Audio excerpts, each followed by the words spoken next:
Hello everyone, welcome to the next class of history, and today I'm going to teach you about the introduction to Bandagan in the Delhi Sultans. And you know that Bandagans were actually the slaves who were very important and who played a key role in the system of administration for the Delhi Sultans because they trusted more upon their slaves rather than their own sons. So let us see that how slaves were very important apart from the sons of the Sultan, and we are going to look in detail of this in this particular video, so continue watching.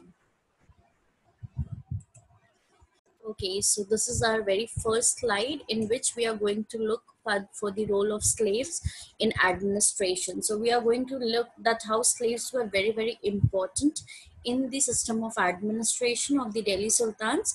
So let's move to the first slide. As you know that you can see that for the consolidation or for the expansion of the empire, the consolidation was needed to be done. All the hinterlands were required to be controlled, and all these were not possible only no, all these could not take place with only one ruler. So there were different people who were also required at the position of administration in order to run the government. And for that, like we have different state governments which are looking after the different states, so we have so there were different people who were required in order to manage the administrative purposes of the entire empire. And you know, for that, there were governors and there were administrators who were needed by the sultan. So basically this was something where the role of administrators were actually given to the slaves. So actually you can see here that rather than appointing the aristocrats means people from a good family and from the better background as well as from their own family, instead of raising them to the higher position and authority, or landed chieftains, the people with having a large plot of land and were actually from the better background as governors, the early Delhi sultans often um, trusted more and appointed on these higher position to the slaves. So actually he favored slaves a lot, who the Sultan Iltutmish, who was actually a slave of Mahmud Ghori. So since he was a slave of Mahmud Ghori, so he realized the importance of slave, and he favored slaves much more as compared to any other people. So that is why the slaves in Persian are known as Bandagan. Okay, so basically they were purchased for rendering the military services, and you know that the sultans used to trust these slaves a lot as compared to anyone else in the entire empire. Right, now let us look at the other slide. Okay, so you know that apart from Iltutmish was one of the true supporters of slaves in giving the higher administrative positions to the slaves. In addition to Iltutmish, there were other rulers from Khilji dynasty and from the Tughlaq dynasty, who also continued to appoint the Bandagans at the high official positions or the political positions. So basically, they also appointed them as the generals and the governors.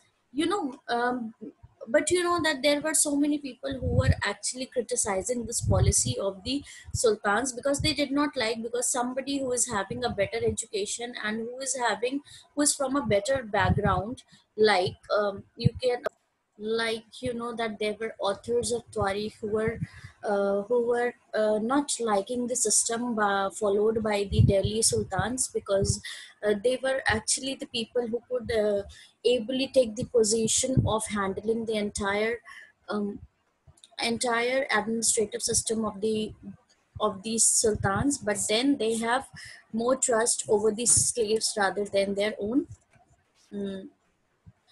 own sons, or we can say to anyone else, right?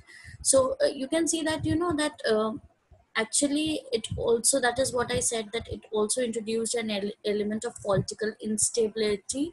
Plus they were and you know that the slaves who were appointed by the Delhi sultans, they were always loyal to their masters. That means uh, suppose if there's a ruler, Iltutmish, his slave was loyal to him, but and his patrons, but he was not loyal to his heirs. Heirs means, to their heirs means, heirs are the successors of the rulers, right? For example, if Razia Sultan is the successor of of Iltutmish, then Razia Sultan might be the slave of Iltutmish, is not very loyal to Razia Sultan, because he was actually purchased by his master, that was Sultan Iltutmish. So he is meant to be loyal with the Sultan, but not uh, with their heirs, right? So that is why they were loyal to their masters, but not at all to their heirs. And you know that new sultans often had their own servants, so that may be one of the reasons why they are not loyal. And they were quietly dependent upon their masters for everything, for money, till the entire support was given by them, by their masters or the sultans. That is why the slaves were moreover trustworthy by their sultans, right? And you know that it also observed between it also it was often observed that there were conflicts between the new and old nobility who were there in the administration. And as I said, that the system was not liked by elites means are the people who are at higher positions. Elites are someone who are belonging to a better section of society. Plus the Tariq authors, as I already mentioned, so we'll take you to an example of it. You can see that why the elites and the authors of Tariq used to criticize sultan, because sorry, slaves, because they were actually the low and base born people who were brought to high offices. So low and base born means they have no standards and nothing, no background, that they could be shifted to the any of the positions. But that is why the elites and the authors of Tariq used to criticize the Delhi sultans. For example, you can see here that the official of Sultan Mahmud Tughlaq. So Mahmud Tughlaq, see how he has appointed the for the people at the higher position. So you can see that there's Aziz Kumar, a wine distiller, Feroz Hazam, a barber, Mang Tabak, a cook, and two gardeners, that is Ladha and Pira, at their administrative post. So you can see that these are the people. No one need to remember the name. It is just for an example, that you can see how the low and base-born people were brought to high offices. So basically, these were the people who were dealing with the offices of Mahmud bin Tughlaq. So that is why you can see that there is somebody who is barber, there's somebody who's a cook, there's somebody who's working at a wine shop, there's somebody. So these there were gardeners who were brought to the high office administrative post, which was actually not liked by any of the elites or the authors of Tariq.